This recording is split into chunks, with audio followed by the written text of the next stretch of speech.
Okay, we'll go ahead and call our meeting to order at 7:05. Welcome to the West Covina City Council Chambers for the Tuesday, March 26th meeting of the West Covina Planning Commission. First of all, we'll have a Pledge of Allegiance. I'll lead that tonight and remain standing for a few moments of silent prayer.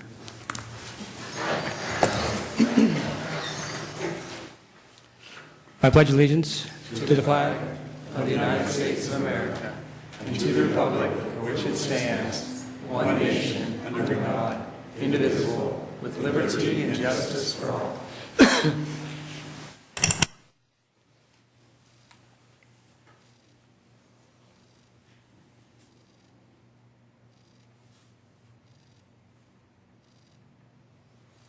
Thank you.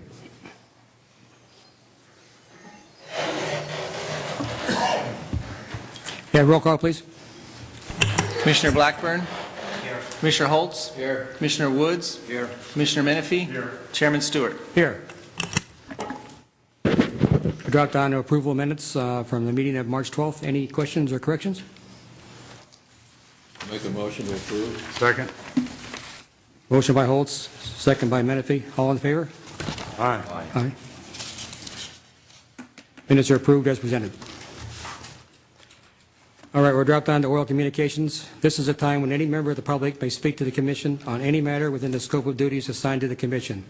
Other matters included in this agenda may be addressed when that item is under consideration. For all oral communications, the chairperson may impose reasonable limitations on public comments to assure an orderly and timely meeting. The Ralph M. Brown Act limits the Planning Commission and staff's ability to respond to public comments at this meeting. Such comments may be agendized for a future meeting or referred to staff. The Commission may ask questions for clarifications if desired at this time. By policy of the Commission, oral communications at this time on the agenda is limited to a total of 15 minutes. Persons who are not afforded the opportunity to speak at this time may do so under item E later on the agenda. I only have one card for oral communications, and that is Herb Reynolds.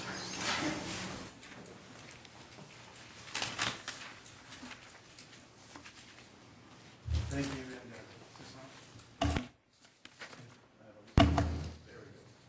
It says on, yeah.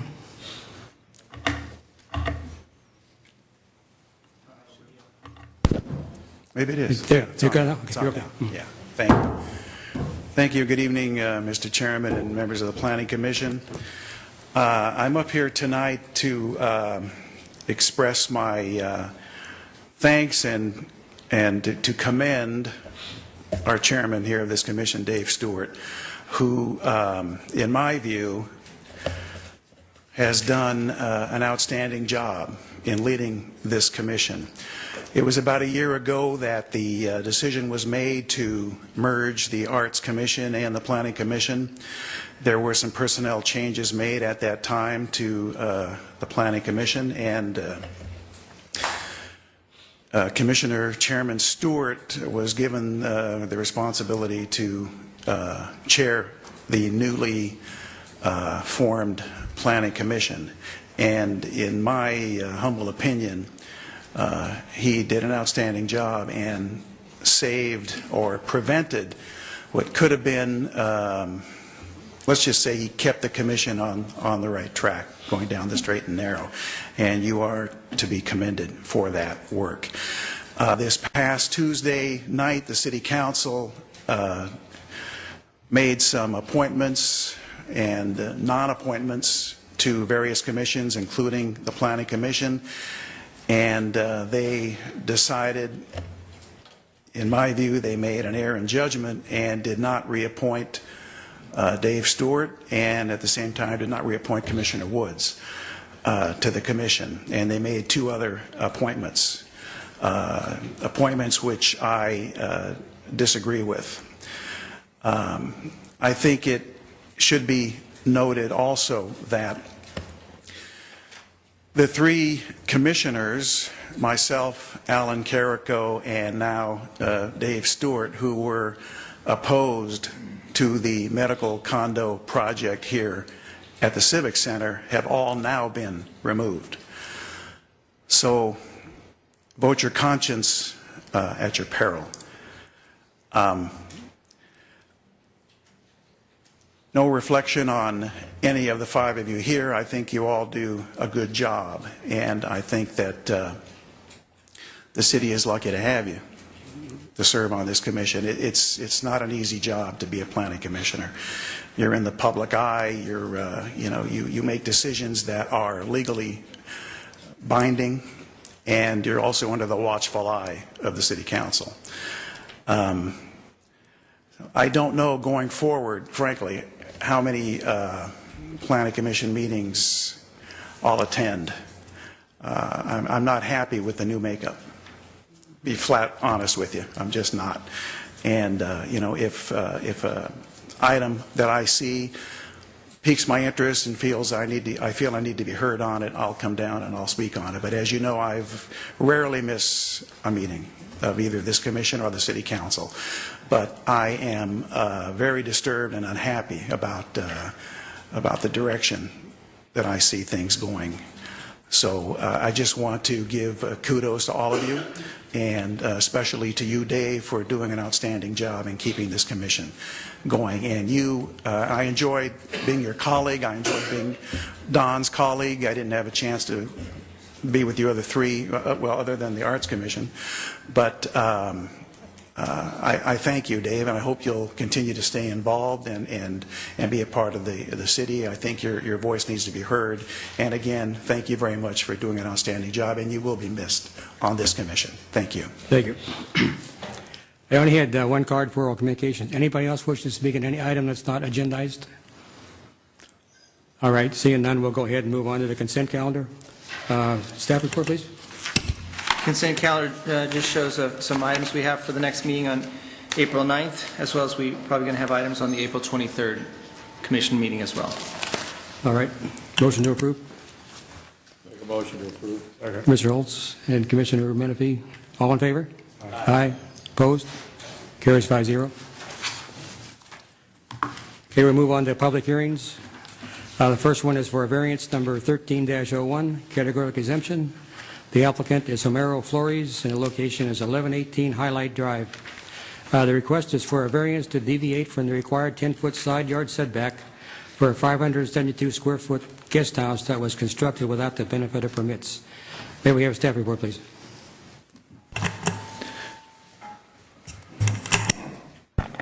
Assistant Planner Amy Davis will be presenting that report. All right. Thank you. Good evening, Chairman Stewart. Good evening, Commissioners. The applicant is requesting a variance to deviate from the required 10-foot side yard setback for a 572-square-foot guest house that was constructed without the benefit of permits.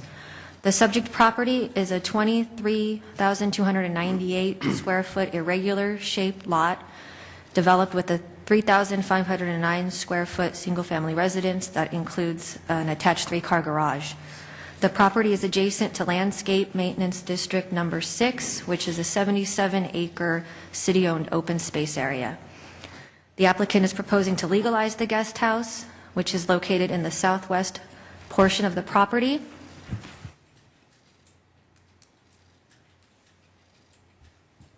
In this area right here. The guest house complies with all applicable development standards set forth in the municipal code, with the exception of the side yard setback requirement. Since the guest house is visible from the public right-of-way, the Subcommittee for Design Review reviewed the design aspects of the proposal on March 12th and approved the guest house with conditions. The municipal code requires properties located in the R1 Area District 5 to provide a minimum 10-foot side yard setback for single-story accessory structures, including guest houses. The purpose of this requirement is to ensure open space buffers between structures and neighboring properties.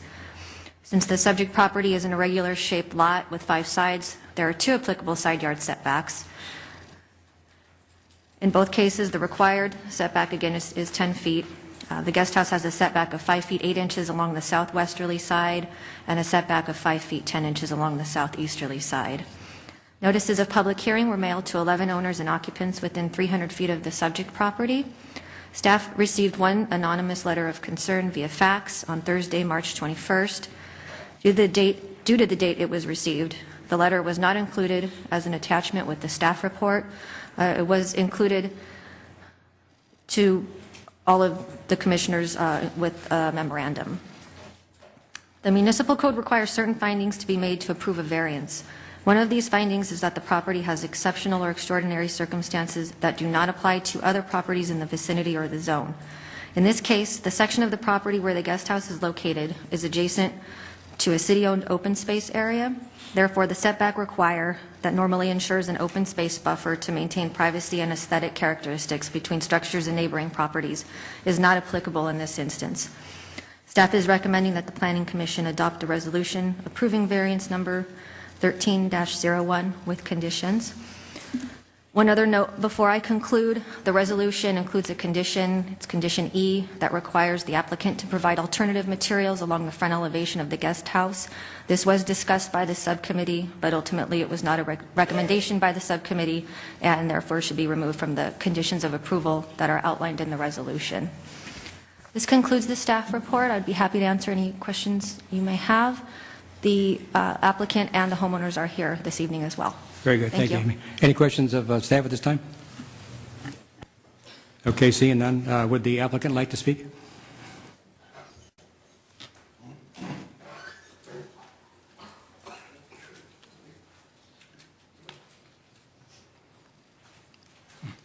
Good evening. Please state your name, sir. Homero Flores. All right. Thank you. Yeah, I'm the applicant for the guest house and the owners, Okay. Mr. And Camacho. their names are Camachos? Yes, Gerardo Camacho. Okay, fine. Are you going to speak for him? Yeah. Okay. Okay. Yeah, we're trying to save, what was built without permits. He didn't know what was the procedure, and by the time when it was built, so he got the code enforcement. So we've been trying to help. I've been trying to help him because in 2 or 3 occasions he hired someone and this guy just took the money and go. So basically what I'm trying to do is get it approved by Planning Commission, and eventually we're going to hire a structural engineer who's going to take care of, the building and draw it how it was built and get approved by Building and Safety. That's it. If I understand you correctly, you're going to just remodel it, tear it down, or I misunderstood you? I'm sorry? I misunderstood you. Are you going to remodel it or tear it down, or what? Well, what they want is some kind of decoration in the front to blend it to the existing house. Yeah. Yeah, Well, that's what we waived the alternative material on the front. We took that off of the requirements. Oh, okay. Yeah. Okay. So, Thank but you. the building is still there. So. Yes, Okay. yes. Thank you. Any questions of the staff or the commission of the owner there? Mr. Blackburn.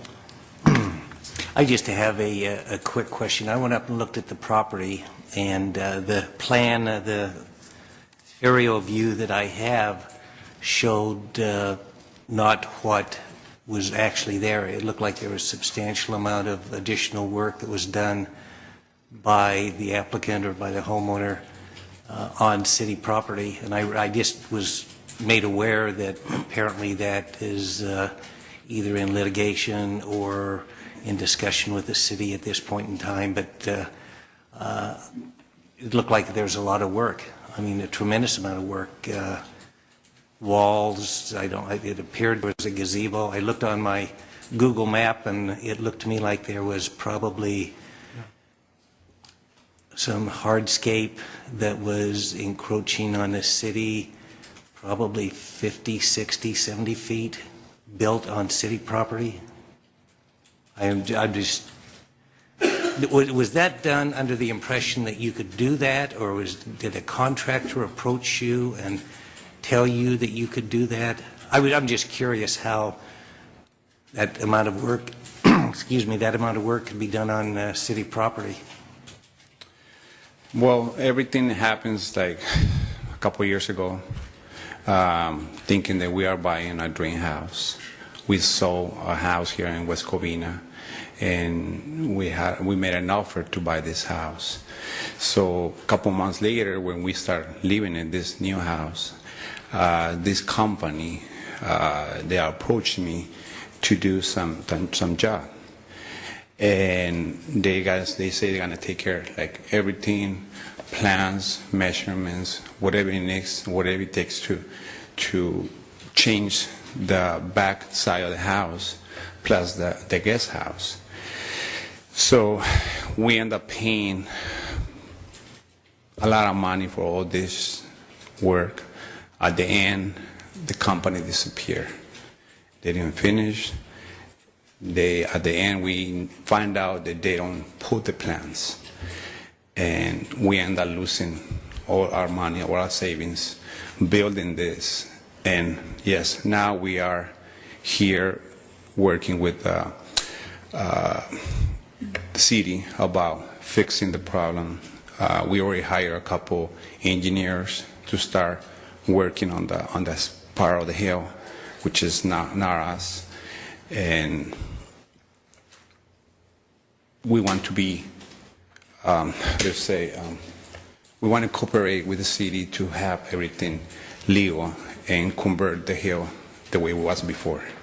So, excuse me, if I understand you right, basically the contractor or architect, whoever approached you, basically led you on to believe that you could build on that property?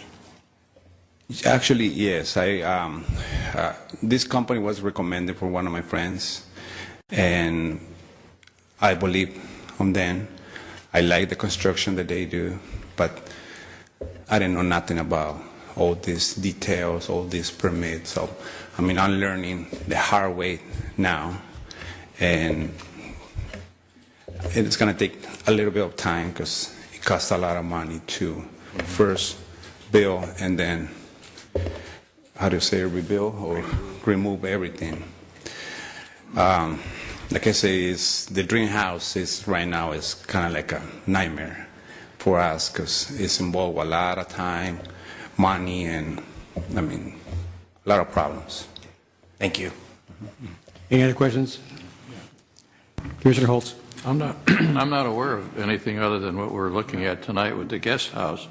Could staff enlighten me on what other things they're talking about? Well, what Commissioner Blackburn is discussing there isn't before you tonight for review. I think he discovered it doing some investigation outside of the information we gave you. So it's not under the purview of the Planning Department or under the purview of the Planning Commission. The city, the Public Works Department is looking into that and is working with them because it is a city-owned property. What is it? Out of curiosity, what is the structure that's there? I haven't seen it myself, but as I understand it, it's retaining walls and some hardscape. Okay, thank you.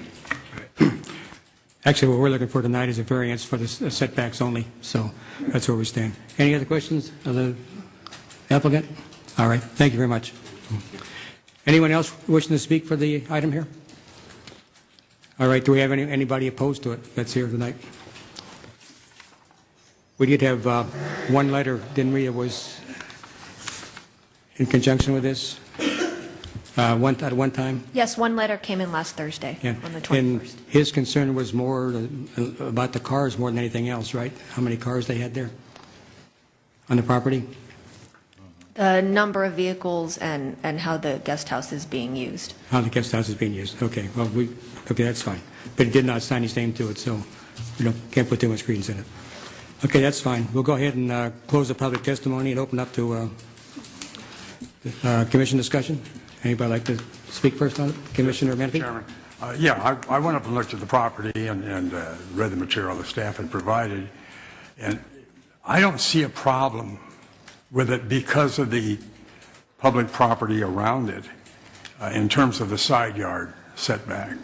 I would have a concern, as was anonymously suggested, if there's a business running there.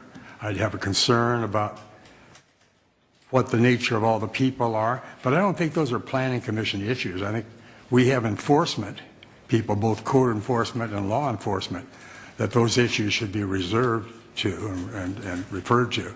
I don't know if staff has passed this along to anyone or if they intend to, but I just don't see it as a planning commission issue. In terms of planning commission and what our staff has told us and what our subcommittee has already looked at, I haven't a problem with this being approved. All right, fine, thank you. Anyone else? Commissioner Blackburn? Go ahead. I don't have a problem with it. I assume that the city would still have the building department go out and make sure that the work has been done to code, and if there are any issues, they could be addressed. But other than that, I have no issues. Great, thank you. Commissioner Holtz? Yeah, I agree with my fellow commissioners. It's a beautiful piece of property. The guest house looks very nice there, and it's well kept up. So I have no problems with it. Thank you. Commissioner Woods? No, I was up there and I saw the property and walked around it, and I had no problem with the okaying the variance. And now that I hear other things happening, I think that I would still approve the variance, 10 feet from the block wall. Right on the east-south side of the block wall is hillside. And no one's ever going to develop the hillside. And if the city owns it, the city shouldn't have any problem of allowing a 10-foot variance to the property. If that's all the knowledge we have, I would vote for the variance. Good, thank you. I have to agree with my fellow commissioners. Actually, if there were houses both on both of those sides, there would be a little more problem. But the fact that it's open space and it's still 5 feet something on both sides, as opposed to 10, I don't really see any problem with it. So I think we're pretty much in agreement. So I'll go ahead and ask for the resolution number. Resolution number is 13-5504. 5504. Can I have a motion, please? Mr. Chairman, I'd move approval of Resolution 13-5504 as stated. All right. Second. Second by Commissioner Holtz. Roll call, please. Commissioner Blackburn? Commissioner Holtz? Aye. Commissioner Woods? Aye. Commissioner Menifee? Aye. Chairman Stewart? Aye. Passes 5-0. Is that subject to appeal to the City Yes. Council within 10 days? 10-day appeal period. 10-day appeal to the City Council within 10 days if anybody objects. Thank you very much for coming, folks. All right, we'll move on to item number 4, which is variance number 13-02, categorical exemption. The applicant is Stephen Liu for Westfields. Mr. Chairman, I have to recluse myself due to prior connections with AT&T at this time. All right. Thank you, Commissioner Holtz. The location of the project is 112 Plaza Drive to Westfield West Covina Mall. And the request is for approval of a variance for a sign to deviate from certain development standards, including ground floor accessory business identification, which allows signage only on frontages that face a street or public parking area, with an entrance exclusive to the enclosed tenant space. The applicant is proposing to install a 152-square-foot exterior wall sign on the north elevation of the Westfield Shopping Center for AT&T. May we have a staff report, please? Senior Planner Fabiola Wong will be presenting that report. Thank you. Good evening, Chairman and members of the Planning Commission. Tonight, Westfield, on behalf of AT&T, is requesting approval of a variance for a sign to deviate for certain development standards, such as ground floor accessory business. The municipal code allows wall signs for tenants that have an exterior entrance. The applicant is proposing to install a 152-square-foot exterior wall sign on the north elevation of the Westfield Shopping Center. The AT&T store will only be accessible from the interior of the mall.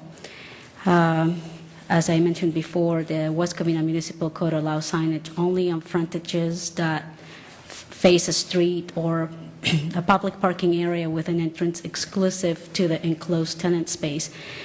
The purpose of this standard is to allow exterior wall signage, but limit the number of signs to reduce clutter and confusion. The proposed AT&T sign will be located on the eastern portion of the mall building between Lazy Dog Restaurant and Red Robin Restaurant below the Westfield Mall sign, as shown on the plans that were included on your packets. The AT&T store will be located on the north side of the first level of the mall, across from Red Robin Restaurant and to the north of Anna's Linen Store. And the tenant space will be 2,902 square feet. The applicant is asking for variance for AT&T in order to continue to provide freeway visibility to the store. As many of the commissioners may know, due to the widening of the freeway, that particular location where AT&T is currently operating and has been operating since May of 2009 will need to be demolished in order to accommodate Carlstrom project. As such, the variance would allow AT&T to continue enjoying the same visibility as they have had in previous years. In order to approve a variance, there are certain findings that must be made, such as that there are extraordinary circumstances that apply to a tenant or a zone or a parcel that doesn't apply to any other zone, tenants, or parcels within the zone. In this case, AT&T needs to be relocated as a result of the widening of the freeway. Therefore, they're being directly affected.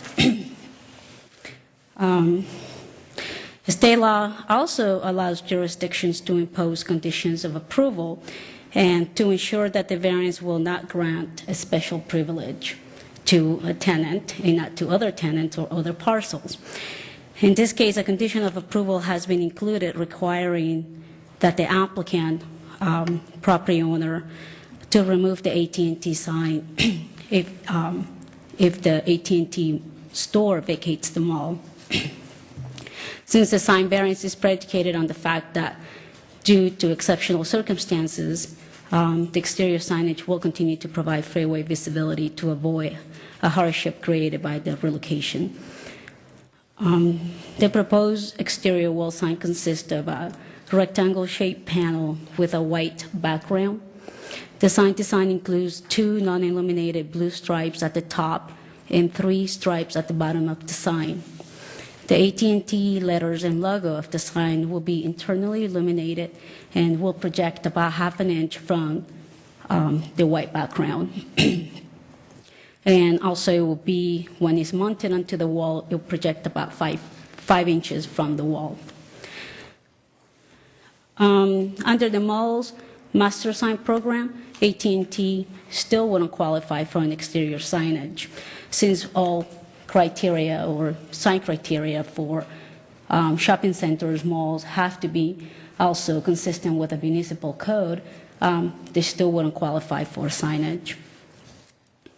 In conclusion, the proposed exterior wall sign will provide identification for AT&T, and staff has included a condition that requires the sign to be removed if AT&T vacates the mall. Again, due to the special extraordinary circumstances that affect AT&T, staff recommends that the Planning Commission adopt a resolution approving variance 13-02. This concludes my presentation. The applicant, Stephen Liu, is here if you have any questions. Good, thank you. Any questions to staff this time? All right, seeing none. Would the applicant like to speak?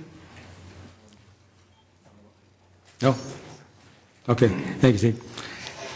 Any other comments about the project, either for or against? All right, seeing none, we'll go ahead and open it up for commission discussion. Any questions, commission here? I just think this is one of those issues that we've been talking about anyway. Right. That hopefully, one day not too far in the distant future, staff can deal with you and have a closure to these things without having to wait to agendize it and notice and all that stuff. So Good, thank you. I support it. All right. Just one thing, they've already suffered a little bit because they haven't been in their present location very long when they realized they were going to be moving, and I see no problem with it. So I would say if no more comments, we'll go ahead and ask for the resolution number. 13-5505. 13, okay. Motion, please. Move approval of resolution 13. Motion by Menifee, second by Commissioner Woods. Roll call, please. Commissioner Blackburn? Yes. Commissioner Woods, Yes. Commissioner Menifee, Yes. Chairman Stewart. Aye. Passes 4-0. Is that also a 10-day appeal by anybody? It is, okay. 10-day appeal, City Council. Thank you very much for coming.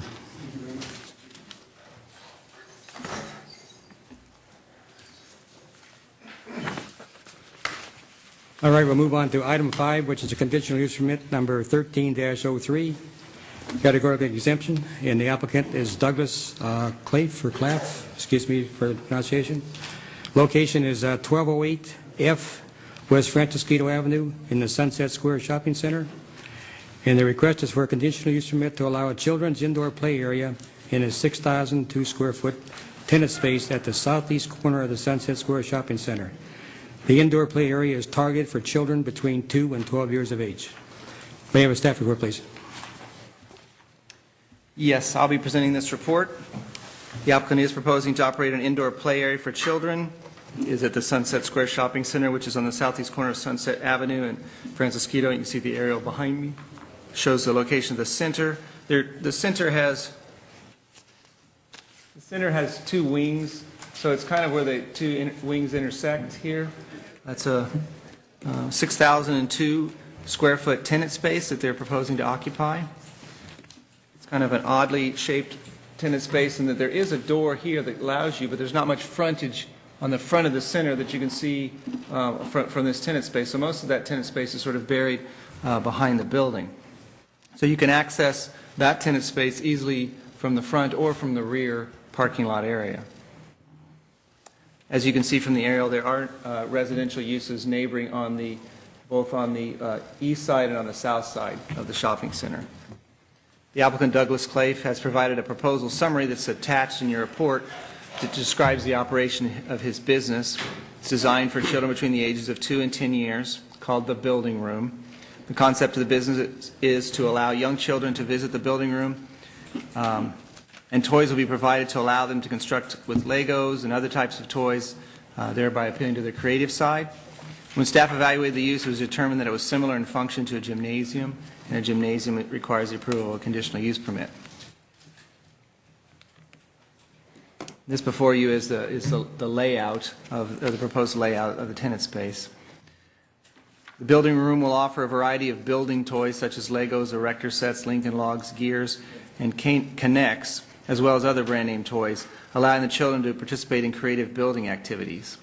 They're proposing to divide the tenant space into basically 3 main areas, and I'll cover those with you here. The entryway and the lobby are the first area, which here's the lobby. There's the door to the front of the center. Here is the door to the rear of the center. So this area here, this kind of L-shaped area, is the area we're talking about. That's where customers will come and wait before they pay to go into the facility. And also they're planning on having some retail products there that they can sell to customers who come in. The second area, it was the biggest part, is the play area, which is pretty much the whole, getting Amy's head, I'm sorry, the whole thing except for these rooms and of course the restrooms. But this whole area, which is probably 60% of the floor area, is the play area. And that area will be divided into smaller play areas that will feature individual type of toy that a children can create with and use. So you may have Legos in this room and Brio toys in this room and Connects in this room. I'm making things up, but Douglas can cover that more if you'd like to understand that a little better. But that's basically the concept. The last area is the party rooms, which are back here. 2 party rooms. There'll be separate rooms that can be rented out for birthday parties or other types of parties, and where the patrons can bring in their own food and drink. The applicant is not intending to provide food or drink. There's no kitchen facility that they're proposing here, although there may be some vending machines that people can purchase drinks and snacks from. Patrons would probably end up being individual families coming in, or small groups of friends or family, or people that are having parties in the rooms.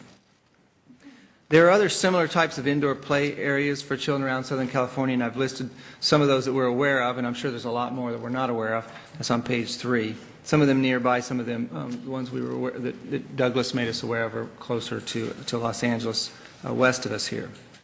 Nothing exactly like this. They all have a little bit different focus when you look at the websites of those places. So this will be a unique and a first of its kind. The applicant is proposing to be open 7 days a week. They're proposing summer hours of 10 a.m. to 8 p.m., and the rest of the year they'd be open 10 a.m. to 6 p.m. In order to accommodate their possible flexibility and schedule, we have written the condition of approval to allow operation from 9 a.m. to 9 p.m.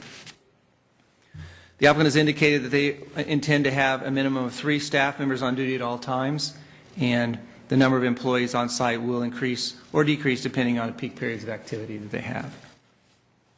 Sunset Square Shopping Center is a large shopping center with over 160,000 square feet of floor area. The shopping center currently provides 759 parking spaces, and the center with this proposed use would require 724. So they still have a surplus of 35 parking spaces even with this use proposed. The tenant space is located in that southeasterly corner of the center, and one of the nice things about that is, let me go back, is they have access to this rear parking area here, which nobody is, in my inspection, nobody was using it at the time.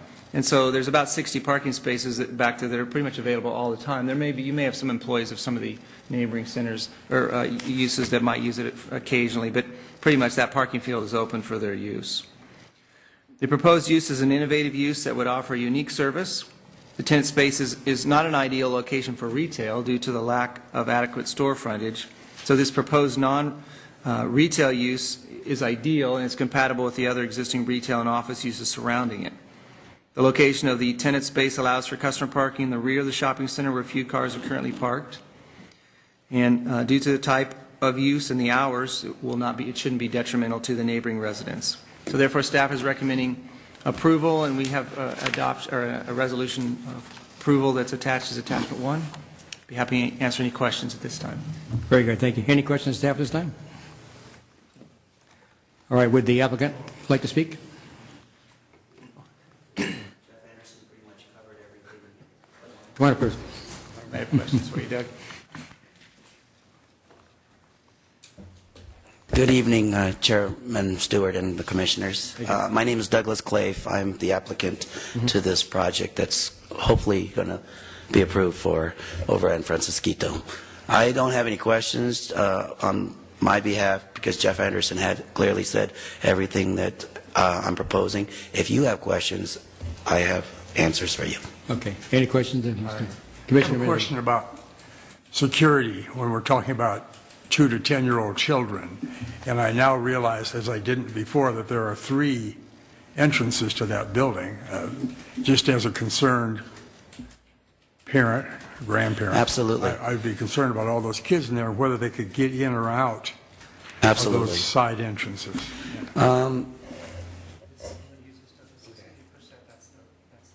This little one?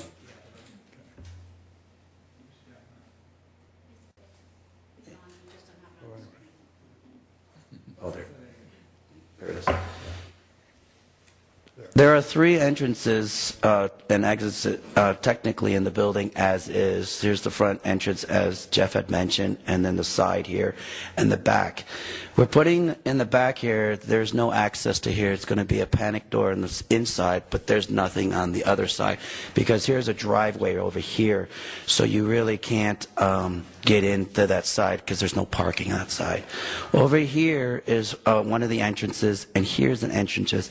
As Jeff had mentioned, this hallway here, there's going to be a 6-foot facade fence that makes it look like a neighborhood, and it's blocking any way for anybody to get into there, so everybody's actually forced in to come into the lobby areas, and people could see as people are walking in.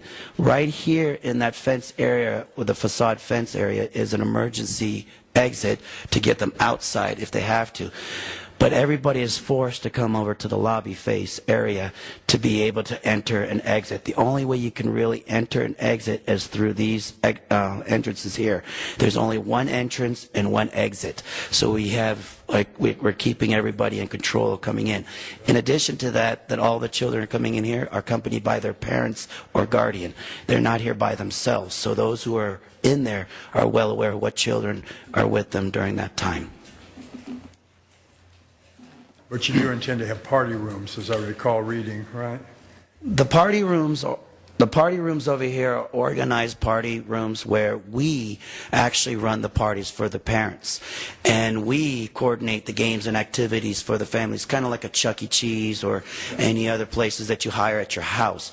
We do the decorations, we take their food, set it up for them. There's a 2-hour block that they are in, and for every half an hour block, there's stuff that the kids are involved with that are supervised by us. In addition to it, there are adults in there, including their parents or guardians, in those rooms. The parties go for 2 hours, and then there's a half an hour break for us to set up for the next parties, so the kids are transitioned in and out with their supervised adults and parents. In addition to, as Jeff had mentioned, there are 3 staff members always on the ground, in addition to other staff helpers. While we're doing parties, there'll be floaters walking around, making sure that kids cannot take other toys out of certain areas. We designed the special areas for like Lincoln Logs or Legos, so the kids cannot take them out of their areas to mix them up in different areas, because we don't want such chaotic mess, and we're trying to teach them organization too. Good, thank you. Any other questions? I do have one for you. Yes. The 2 doors on, actually on the side of the building here, at the bottom side. These? Yes. Now that's where all your parking is, back there, all those empty spaces. Now, are you going? If everybody's coming through the front door, they're not going to park back there. They're going to be parking out in the lot with the rest of the people. I spoke to Jeff about that, and we're going to put signs and stuff guiding them to the back. So you're going to encourage them to come to the back. Yeah, well, front and back, but more importantly, we want them to come towards the back, because that's more free space for them, so they don't have to worry about the congestion in the front. That's correct. And also, you probably should change those 2 doors out so you can see through them, because they're solid doors right now. Correct. We're probably going to take that measure depending on if we need, well, we're going to need a panic bar, but you're right, a recommendation, put a glass door so they could see would be very valuable. Okay, fine. And do you screen your help? Say it again? Do you screen your help? Fingerprint them and screen them for all the recommendations as if it's a daycare. Very good. Thank you very much, sir. Any other questions at this time? All right. Anybody wish to speak for or against this gentleman right here? One, two. State your name, please. Chairman, good evening, Planning Commission. My name is Frank Tovar. I am the property manager of the shopping center. Okay.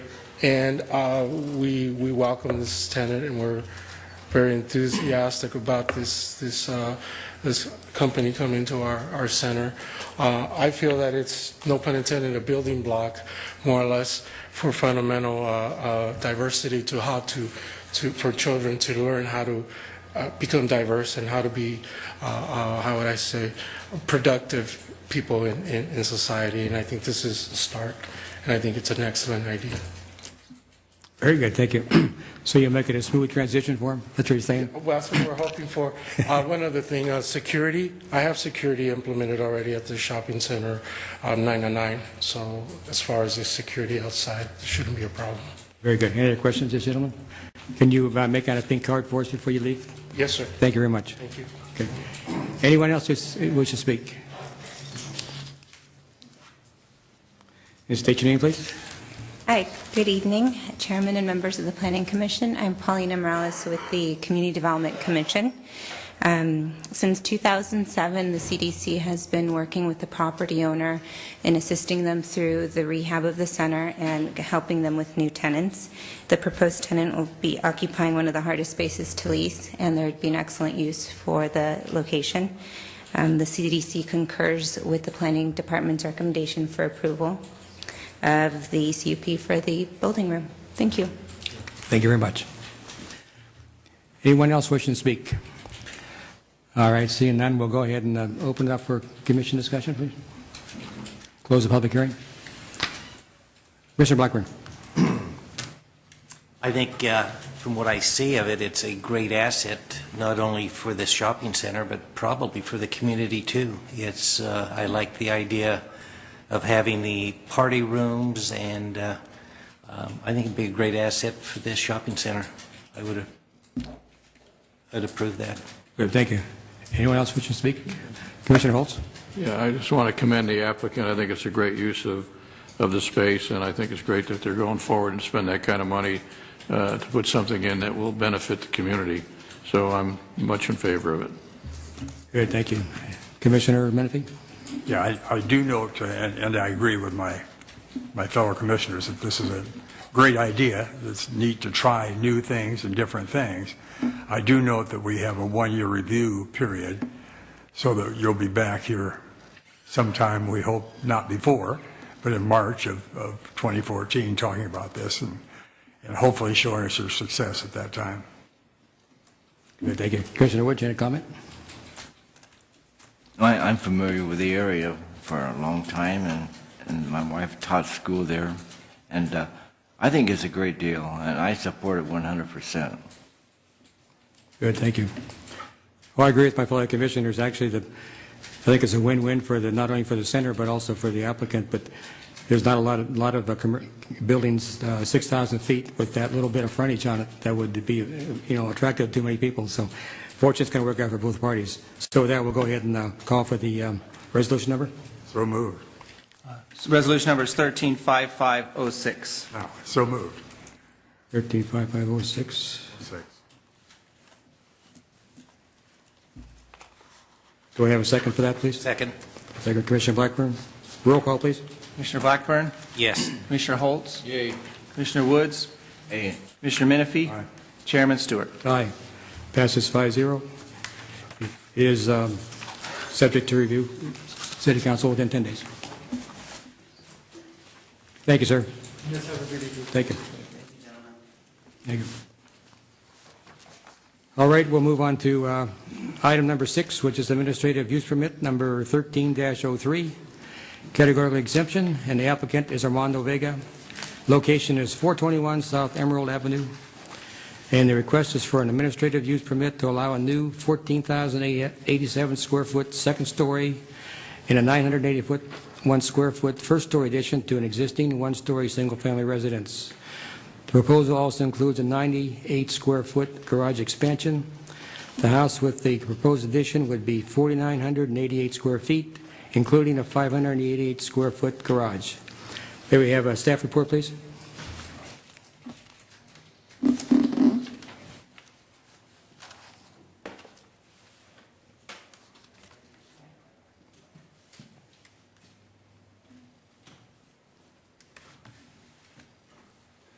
Before we start here, I would just want to make a comment that it doesn't appear that the applicant is present tonight. I'll go forward with a staff report. It also doesn't appear we have a lot of neighbors who are speaking in objection to it. So unless the Planning Commission would like to do something else, I'll go ahead and go through the staff report. The applicant is requesting an administrative use permit to allow a new 1,487 square foot second story addition and a 981 square foot first story addition to an existing one-story house. And this proposal also includes a 98 square foot addition to the garage. So the grand total of the house would be 4,988 square feet. The floor area is calculated per code. That 4,988 square feet includes a 588 square foot attached garage. The property is located in the single-family residential zone, Area District 3. An administrative use permit is required for what is called a maximum unit size exception, or an MUSE, when a proposed addition exceeds the maximum allowable unit size, and also it requires an administrative use permit due to the fact that a second story is proposed. I just wanted to cover quickly, because we've had some discussions about variances, to clarify again that we're not talking about a variance here. The maximum unit size exception is a threshold that's established in the code that says when the house goes over that threshold, it requires a certain review. If it goes to the next step in the threshold, it requires a higher level review, but it still is within the code to request it, which is a variance is a request to not follow the code. So that can be confusing when we call it an exception. Some people think we're talking about a variance, but we're not talking about a variance. Staff reviewed the neighborhood surrounding the subject property. It consists primarily of one-story single-family houses that were constructed between 1951 and 1965. There were 32 homes that were surveyed. Those homes were on Vanderhoof Drive, Sunset Hill Drive, Rosemary Drive, and Emerald Avenue. 2 of the surveyed houses of the 32 are two-story additions. There's a chart that's shown on page 4 of the staff report that I won't go over too much in depth, but it shows the mean and median lot size, square footage of the homes, number of bedrooms, and floor area ratio of the surveyed homes. These are kind of a statistical analysis that staff tries to provide some kind of quantitative information for you to consider as you're thinking about the proposal. The median size for homes in the area is 2,904 square feet. And keep in mind that does include the garage size. So that's not the size you would see if you got a flyer for a for sale house, because you'd subtract out the garage size for a home living area. But our calculation is floor area. So the houses there range from 1,526 square feet to 4,553 square feet. So there's one house in the area that is already about 4,500 square feet. The house as proposed would be 1.6 times larger than the average size of the surrounding surveyed homes, although it is only 400 square feet larger than the next largest house. The proposed addition is in compliance with all zoning requirements, setbacks, and a lot coverage, that kind of thing, height limit. Excuse me. This is a picture of the existing house that's on the property now. It was built in 1961, and the house currently has 3 bedrooms and 2 bathrooms. The proposed addition would increase the number of bedrooms to 6 bedrooms, be 3 upstairs and 3 downstairs. The proposal includes a 3-car garage with a driveway remaining in the current location. You can see the driveway here on the picture on the north side. I think right now it's a turn-in driveway. The proposed will be a straight-in driveway, so you'd be able to see the garage door from Emerald Avenue. Since the proposal is a 2-story addition to an existing house, the Design Review Subcommittee reviewed the proposal. They did that on March 12, 2012. And they recommend that the project be forwarded to the Planning Commission for review. This is an administrative use permit. Administrative use permits are generally under the authority of the planning director to review and approve. But in these cases where we have a second-story element that's introduced in a primarily 1-story neighborhood, a lot of times we choose to forward it to the Planning Commission so we don't have to do 2 notifications in case there's some neighborhood concern. So we just did 1 notification, which was done after that time of the review by the subcommittee. The subcommittee has guidelines for suggestions on, or guidelines for 2-story additions, and I want to kind of go over those. First of all, because we have a lot of newer commissioners. Second of all, because we haven't really had too many second-story additions in the recent past, so we haven't really gone over these much in depth. So I'm going to go take a little bit of time to go through them. Number 1, and I'm on page 5 if you want to try to follow along the staff report. Design the 2-story house or addition so that it meets all setbacks. And this one does. It is in compliance. Number 2, in an area that is predominantly 1-story, consider reducing the size of the second story in relation to the ground floor. A smaller second floor will not appear as massive or boxy. So what you're the idea is you're trying to design something that fits into the context of a single-story neighborhood. This house, the first story would be 2,913 square feet, and the second story would be 1,487. So it's about half the size. Number 3, new 2-story additions can result in privacy impacts to neighboring properties. Consider designing the second story to reduce or eliminate the need for windows on side elevations. High windows that allow light in but restrict views onto neighboring properties may also reduce privacy impacts. So we kind of have this idea of a picture window, and you can see some of those here.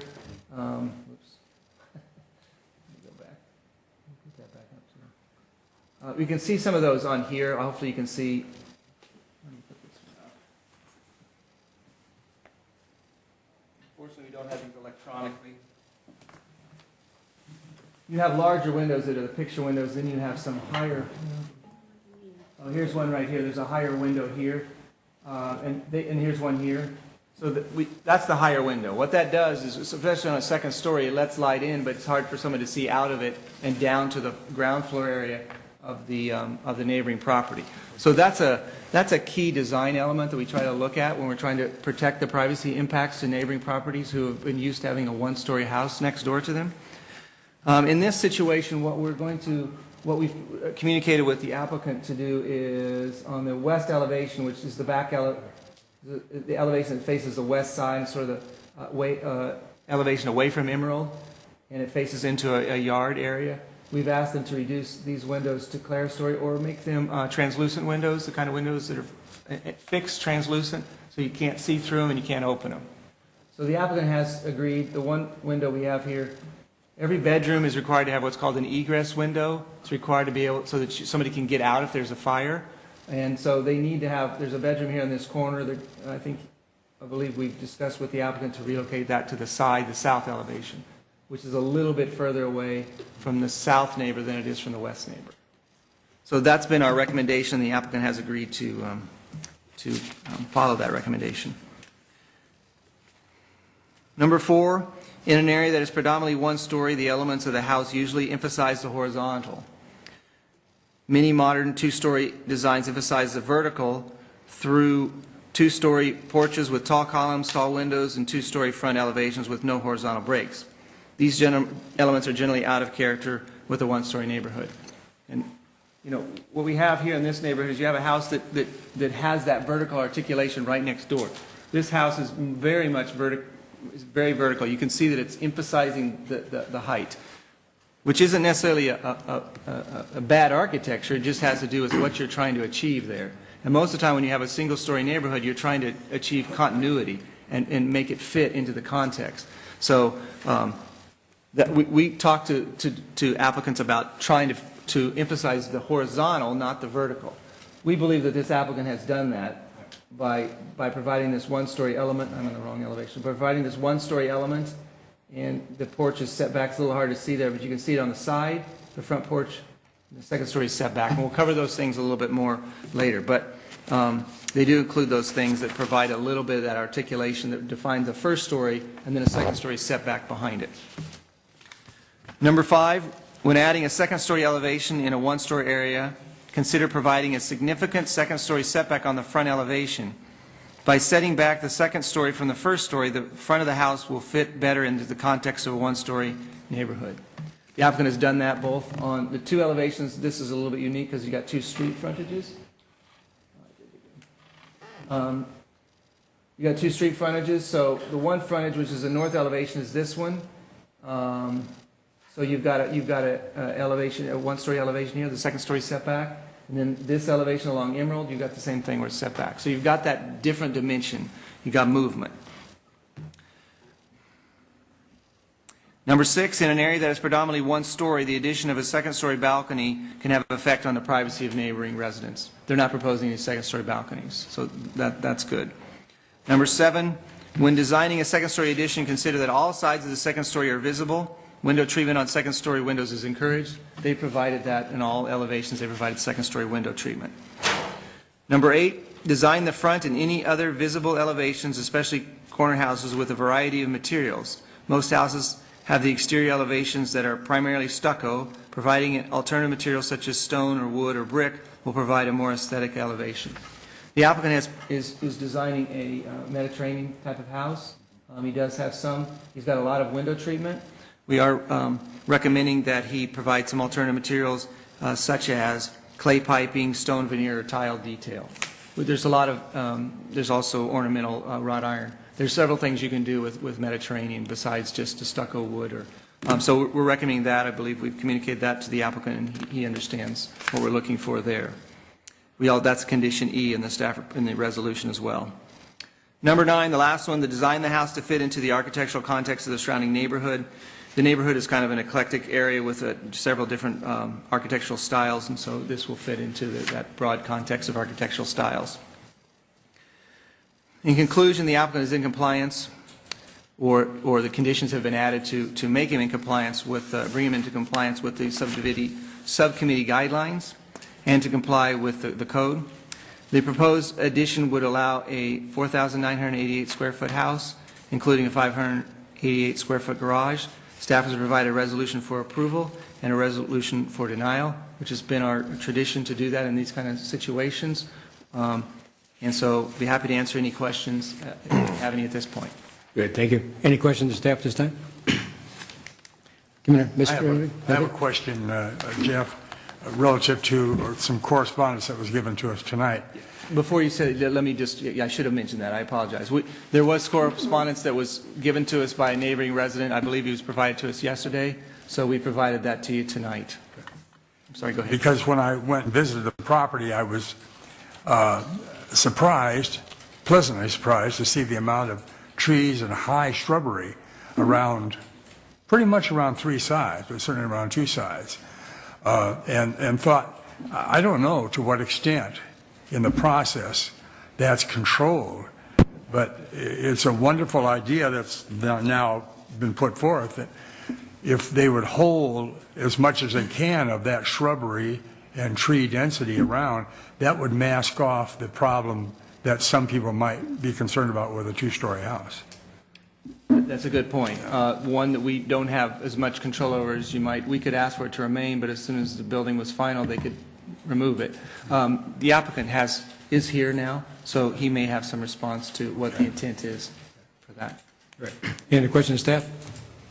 Commissioner Holtz? When I went out and looked at the property, it seems to me that one of the, I believe it's the south of the property line, there's a lot of shrubbery, but some of the tall shrubbery, I think, is on the neighbor's side.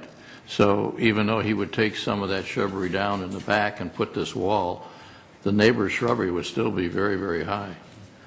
So I think it would eliminate the concern here, but I don't know about the other side. Good, thank you. Any other questions, staff? All right, seeing none. Would the applicant like to speak? Don't want to speak? All right, that's fine. Anyone else like to speak to the project, either for or against? Okay, we'll go ahead and close the public discussion and open up the commission discussion. Anyone like to speak first? Commissioner Holtz? Yeah, I think from looking at the plans, I think it's going to be a beautiful home. And I'm not concerned about the 2 stories at all because, like I say, there's a 2-story right next door to it. And I think it will blend in because it's kind of like in a little bit of a hollow, if you will. So that'll knock down the height, the look of the height on it.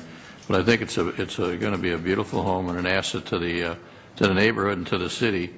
And again, I think the shrubbery, I don't think that's really an issue from what I saw. So I'm much in favor of it, and I wish you good luck. Thank you. Anyone else like to speak? Commissioner Blackburn, go ahead.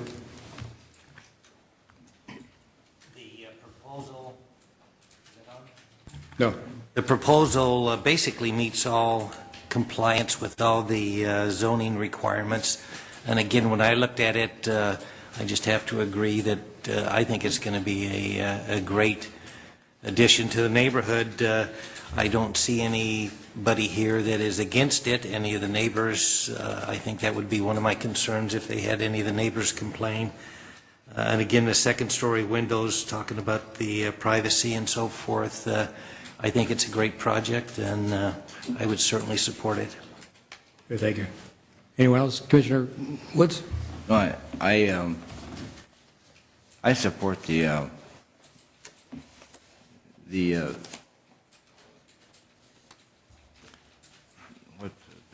what they're doing, and if you notice, Sunset Hill Drive is also west of the house they just showed on the corner.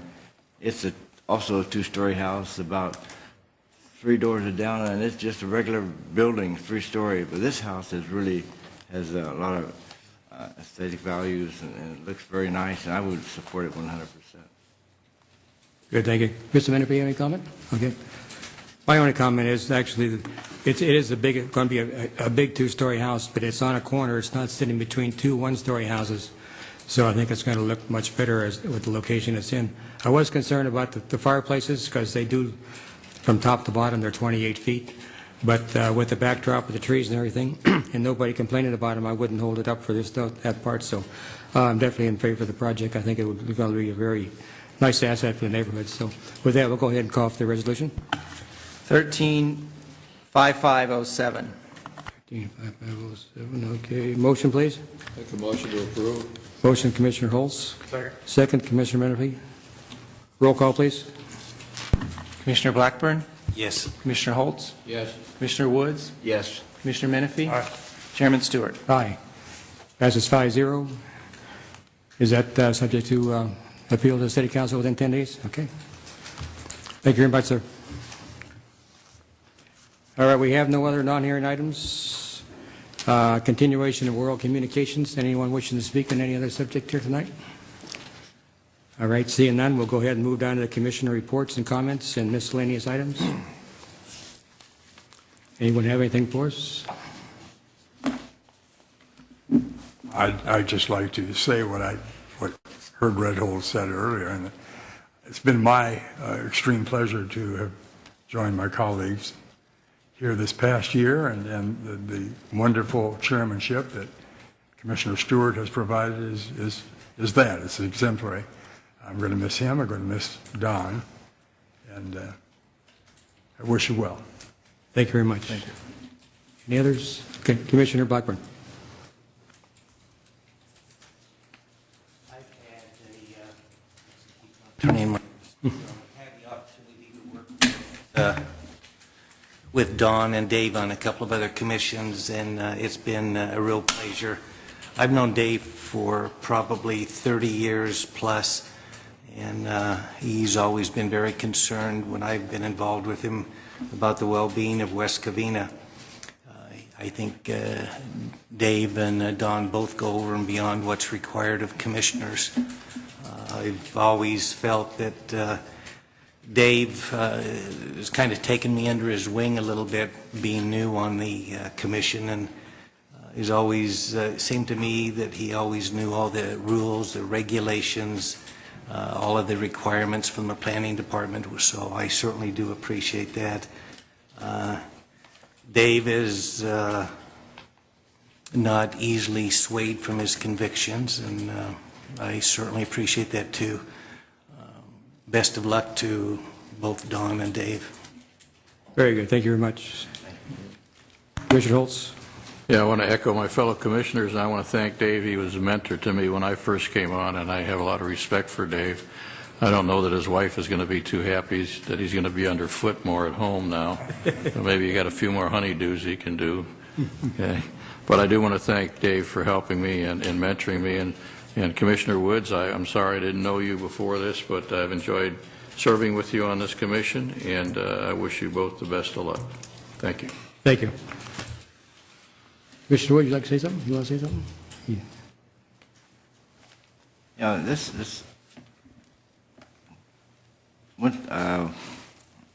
it's been a real opportunity for me, and I've enjoyed it very much. I specifically appreciate Jeff Anderson's. I think he's one of the best people we have in the West Covina City Hall, and I respect him very highly. And it's been a pleasure working for each of you. It's been a new experience, but yet life is full of new experiences, and they don't last forever. And I've enjoyed the time I've been here, and it's been a real privilege working with each of you and the ladies in the group, and I'll be seeing you around. Okay. Thank you, Don. Well, as everybody knows, except maybe the people that might see this on video sometime or another, why this is my last night as chairman, and my commission is up actually the end of this month. I was going to say, it's been my pleasure to serve the West Covina and the residents as a planning commissioner for the past 6 years, including 2 years as the chairman. And my term ends on March 31st, so this was my last meeting. And when I took this job, I take it serious. However, with my experience as in the trades and as a retired contractor, I enjoyed the challenge and I look forward to any and all projects. And by reading all staff reports, facts, and findings, I made decisions I felt were good for West Covina and the residents, and I have no regrets about any decisions I've made. As far as the staff, planning staff, they're second to none. I enjoyed it immensely. It's all my pleasure. You folks make it so easy for us when we get up here. We always look good, and it's all because of you, because all we do is read the facts and figures and whatever it is and make our findings from there, and it works fine. I certainly appreciate it, everything you've done for us, and continue the good work and with the new commission. I'd like to thank all the past commissioners that I've worked with, and including our current commission. We've all had a good time, but in a serious serious vein. So keep up the ones that are going forward, keep up the good work, and I'm sure it'll happen that way. Actually, I wasn't surprised at the outcome of the last council meeting. I was hoping, I guess, it would work out better, but it didn't. So I'm not the one to stand still and cry about it. So I'm ready to move on to something bigger, and I appreciate the opportunity that I've had here, and I thank you very much. So with that, we'll move on to the planning director's report. We have subcommittee minutes for the last two meetings on February 26th and March 12th on there. And that's all there is on the planning director's report. And what about city council action? I don't think we have anything to report on city council No, action. we didn't have any. Okay. I would like to take the opportunity to thank both Don and Dave as well. We try to work very closely with the commissioners, and we'll work very closely with the new ones. I know you guys all have worked with us. Especially appreciate Don too, going back to the Public Arts Commission, which was an interesting process we went through there, and I appreciate his hard work on both this commission and that commission. I really want to thank Dave for all of his work and his friendship over the last 6 years. It seems like more than that, but 6 years goes fast sometimes. And especially the 2 years as chairman, we try to work very closely with the chairman to make sure that they have all the knowledge they need to run the meeting. And that's a difficult job sometimes to run a meeting, especially when you have a public that's looking at you and sometimes has steam coming out their ears. It's difficult to keep everybody's the lid on the pot, so to speak. So really appreciate Dave's demeanor in being able to do that and to keep the meetings running forward, and we will miss you. Very good. Thank you. It's all my pleasure. With that, we'll go ahead and call for adjournment. Make a motion to adjourn. We have a second to that? I'm sure we do. All in favor? Aye. I believe that carries 5-0. Good night, everyone.